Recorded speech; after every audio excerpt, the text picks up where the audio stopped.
kabar hari ini? Sampai tanggal 8 Juli 2020 kita berjumpa lagi. Saya mengajak kita untuk berdoa. Mari kita berdoa. Tuhan, hari ini kami masuk di dalam hari-hari di mana masa pandemi COVID mulai menunjukkan tanda-tanda yang lebih positif buat kami. Kami berterima kasih, Tuhan tidak pernah tinggalkan kami. Tuhan senantiasa memperhatikan kami. Terima kasih. Hari ini juga kami ingin memulai hidup kami bersama-sama dengan Tuhan. Kami baca dan kami merenungkan firman-Mu. Kami mohon Tuhan menuntun kami senantiasa. Di dalam nama Tuhan Yesus kami berdoa. Amin. Bapak Ibu, kita baca Kejadian pasal 29 ayat 31 sampai 35. Ketika Tuhan melihat bahwa Lea tidak dicintai, dibukanyalah kandungannya, tetapi Rahel mandul. Lea mengandung lalu melahirkan seorang anak laki-laki dan menamainya Ruben. Sebab katanya, sesungguhnya Tuhan telah memperhatikan kesengsaraanku. Sekarang tentulah aku akan dicintai oleh suamiku. Mengandung pula lah ia, lalu melahirkan seorang anak laki-laki, maka ia berkata, sesungguhnya Tuhan telah mendengar bahwa aku tidak dicintai, lalu diberikannya pula anak ini kepadaku. Maka ia menamai anak itu Simeon. Mengandung pula lah ia, lalu melahirkan seorang anak laki-laki. Maka ia berkata, sekali ini suamiku akan lebih erat kepadaku, karena aku telah melahirkan 3 anak laki-laki baginya. Itulah sebabnya ia menamai anak itu Lewi. Mengandung pula lah ia, lalu melahirkan seorang anak laki-laki, maka ia berkata, sekali ini aku akan bersyukur kepada Tuhan. Itulah sebabnya ia menamai anak itu Yehuda. Sesudah itu ia tidak melahirkan lagi.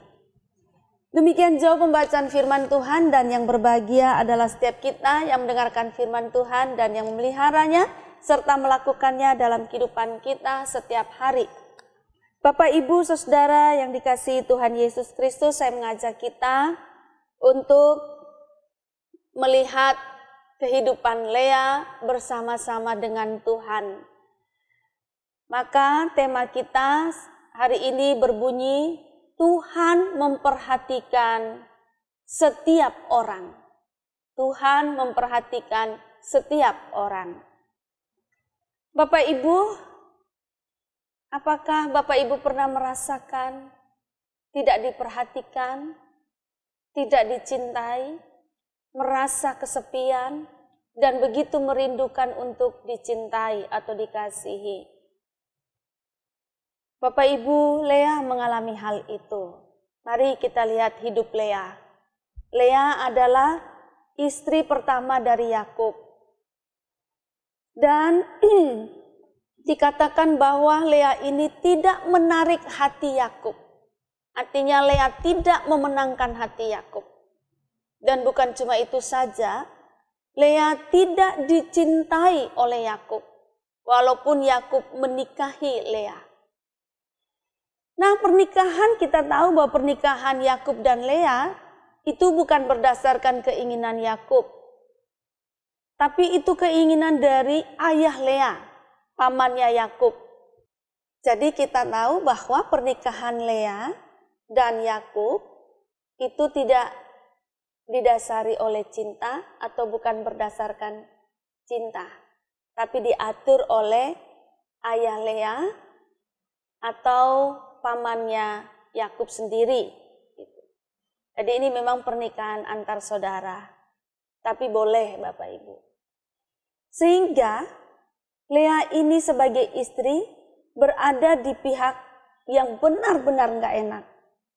Ia menjadi orang yang kesepian dan senantiasa merindukan untuk dikasihi oleh suaminya. Dalam kondisi seperti ini Bapak Ibu, siapa saja pasti mengalami penderitaan yang cukup menguras energinya. Lea mengalami kesengsaraan karena perbuatan orang lain. Perbuatan orang lain saya maksudkan ini ya perbuatan ayahnya Lea itu yang menikahkan dia dengan Yakub. Sedangkan Yakub tidak mengasihi Lea, tidak mencintai Lea. Tapi karena itu persyaratan dari Laban, ayahnya Lea, pamannya Yakub, ya Yakub menjalaninya. Bapak Ibu, dalam kondisi seperti ini bagaimana sikap Lea? Bagaimana Lea merespon kehidupannya yang seperti ini? Memang tidak ada laporan yang terlalu gamblang bagaimana Lea itu bersikap, apakah setiap hari dia berlutut dan menangis di kaki Tuhan, apakah setiap hari dia berusaha mengambil hati suaminya, apakah setiap hari dia mengeluh pada ayahnya yang bernama Laban, enggak. Tidak ada laporan seperti itu. Tapi rasa sepi Lea dan kerinduan Lea, serta sikap hati Lea, itu dapat terbaca dari istilah-istilah, sebutan-sebutan yang dia berikan berdasarkan nama anak-anaknya. Atau dari nama anak-anak yang ia berikan itu, kita dapat membaca perasaan-perasaan dan sikap Lea terhadap situasi dia yang tidak mengenakan itu, bahkan dapat dikatakan kesengsaraannya sebagai istri. Kita lihat bahwa ketika dia melahirkan anak pertamanya, dia memberikan nama anak itu Ruben. Ruben ini berarti itu merupakan ekspresi dari isi hati dan iman Lea. Dia mengatakan bahwa Ruben itu artinya Tuhan memperhatikan kesengsaraannya, dan dengan demikian dia bisa dicintai oleh suaminya. Jadi dari nama Ruben ini kita bisa memperoleh informasi bahwa betapa Lea ini sengsara, dan di dalam kesengsaraannya itu dia merasakan Tuhan memang memperhatikan dia. Dan karena Tuhan memperhatikan dia itu, Lea seolah-olah bisa mendapat pintu untuk memperoleh cinta dari suaminya. Jadi lihat pergumulannya yang begitu berat ya Bapak Ibu. Lalu anaknya yang kedua, Simeon. Setelah dia melahirkan anak yang kedua, dia memberikan nama anak itu Simeon, yang artinya adalah Tuhan telah mendengar bahwa aku tidak dicintai, sehingga Tuhan memberikan anak. Ini ekspresi dari perasaan Lea. Lea sangat sadari bahwa ia tidak dicintai oleh suaminya. Tetapi di situasi di mana ia tidak dicintai oleh suaminya, dia sadar benar bahwa Tuhan telah mendengarkan kondisi ini. Maka Tuhan memberikan anak yang kedua kepada Lea untuk mengobati luka hatinya ini. Lalu anaknya yang ketiga ia beri nama Lewi. Lewi itu artinya, Lea mengungkapkannya bahwa supaya suaminya bisa lebih erat kepada dia. Karena ia telah memberikan 3 anak laki-laki kepada suaminya.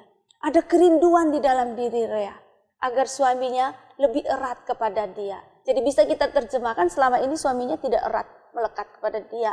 Suaminya mungkin cuek, lebih memperhatikan istri yang dia cintai, yaitu adik dari Lea ini bernama Rahel. Ini ekspresi apa yang dirasakan oleh Lea dan bagaimana dia menghadapinya. Gitu. Yang berikutnya Bapak Ibu Saudara, ia melahirkan anaknya yang keempat, dia beri nama Yehuda. Yehuda ini artinya ungkapan syukur dari Lea. Lea bersyukur kepada Tuhan karena Tuhan memperhatikan dia dan memberikan dia anak yang keempat yang dia beri nama Yehuda itu. Dia bersyukur karena Tuhan memperhatikannya, karena Tuhan memberikan anak kepadanya, sehingga itu bisa mengobati kesengsaraan hatinya, luka hatinya, kesepiannya, kerinduannya untuk dicintai oleh suami. Dengan 4 anak ini harapan dia barangkali dia dapat mencuri hati suaminya dan ia dapat memperoleh cinta dari suaminya. Lea merasa benar kehadiran Tuhan. Lea merasa benar Tuhan memperhatikan dirinya dan keberadaannya. Bapak Ibu, yang berikutnya dari kisah Lea ini saya menangkap bahwa di tengah-tengah situasi sulitnya, di tengah-tengah kesengsaraan batinnya, Lea tetap percaya pada Tuhan. Tidak pernah ada laporan bahwa Lea pergi lari dari Tuhan, lalu memarahi Tuhan, terus kemudian mencaci maki Tuhan. Tidak pernah, Bapak Ibu. Yang berikutnya bahwa Lea tetap mengandalkan Tuhan. Lea tidak mengandalkan, meski dia begitu rindu untuk dicintai suaminya, tapi dia juga tidak mengandalkan suaminya. Dia diam-diam saja di dalam hatinya. Dia menggumuli persoalannya dan dia mengandalkan Tuhan. Bapak Ibu Saudara, ketika Lea menderita, Lea tidak lari dari penderitaannya. Ia tetap tabah. Ia sabar menghadapi penderitaannya ini. Tidak ada laporan bahwa Lea mengajukan perceraian. Tidak ada laporan bahwa Lea meninggalkan Yakub. Tidak, Bapak Ibu. Jadi bisa kita terjemahkan bahwa Lea tidak lari dari penderitaannya. Dia tabah, dia sabar menghadapi perkara-perkaranya. Kesulitan-kesulitannya, kesepiannya, kerinduannya untuk dicintai. Yang berikutnya dari sini, Lea tetap tekun di dalam kesengsaraannya. Jadi tadi Bapak Ibu, dia tidak lari, dia tidak mencaci maki, dia tidak mengeluh, tetapi dia tekun di dalam kesengsaraannya atau penderitaannya itu. Karena di dalam kesengsaraannya itu, ia memiliki pengharapan dari Tuhan. Atau dia menaruh pengharapan kepada Tuhan. Dan lihat, Lea memperoleh hasilnya.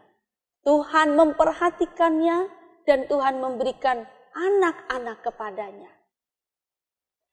Bapak Ibu, bagaimana dengan kita? Apakah kita pernah mengalami kesengsaraan tertentu atau penderitaan tertentu? Atau bahkan malah kita sedang mengalami kesengsaraan atau penderitaan itu?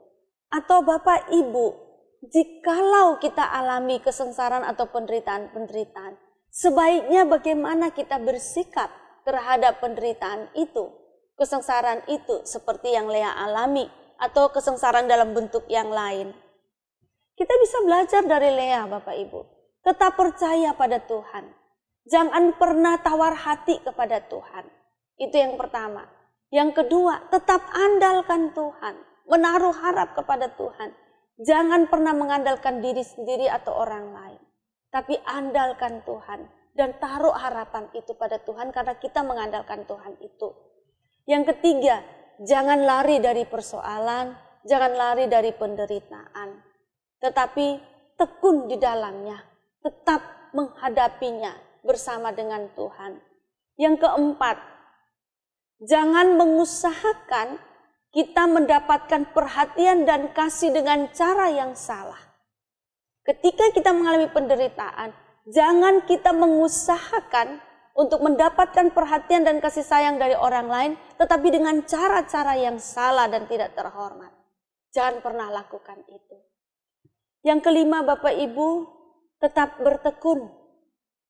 Tetap menaruh harap kepada Tuhan. Kenapa kita mau bertekun? Karena kita punya pengharapan. Dan harapan itu hanya kita taruhkan kepada Tuhan.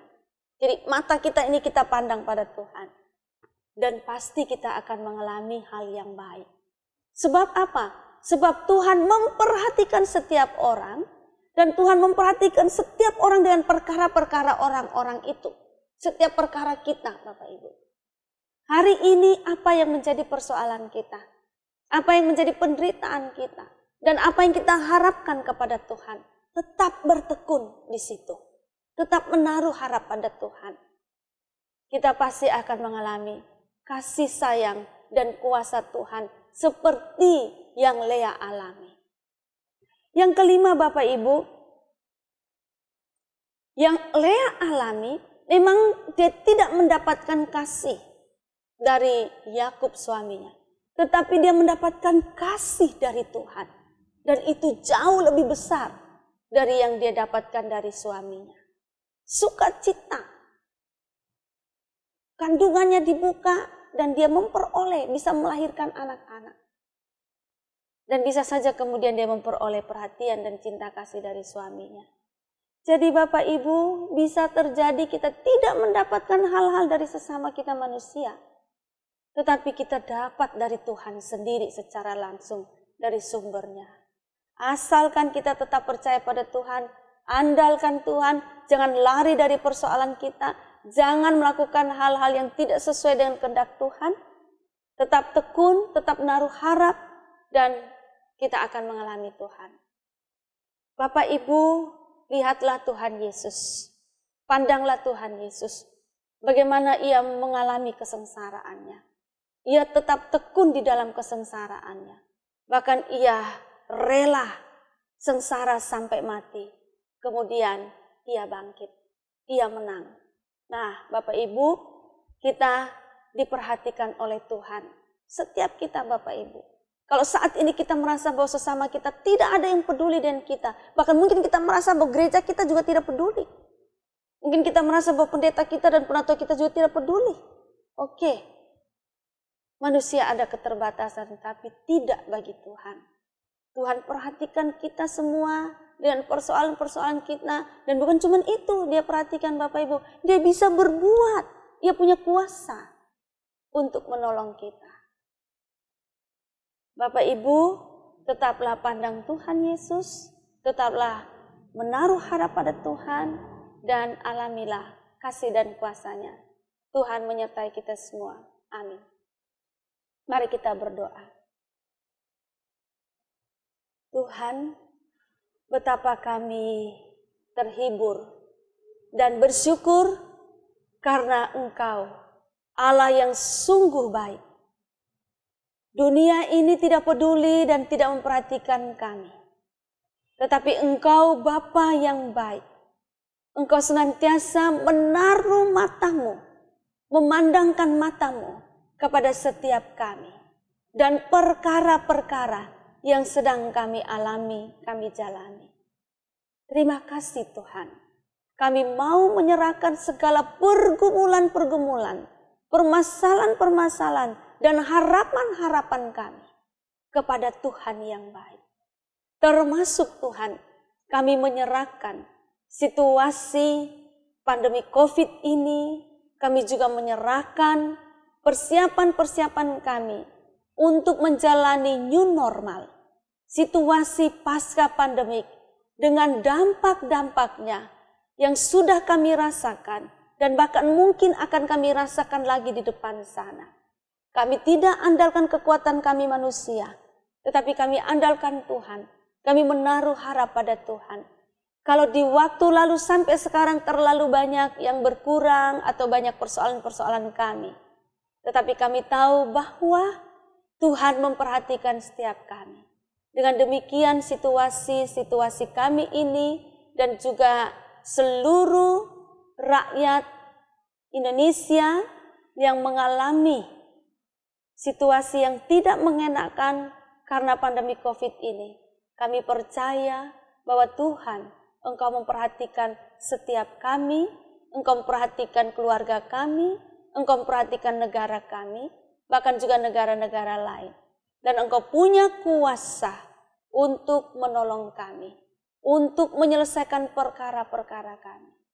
Biarlah kami tetap memandang kepada Tuhan, menaruh harap kepada Tuhan. Terima kasih. Dalam nama Tuhan Yesus kami berdoa.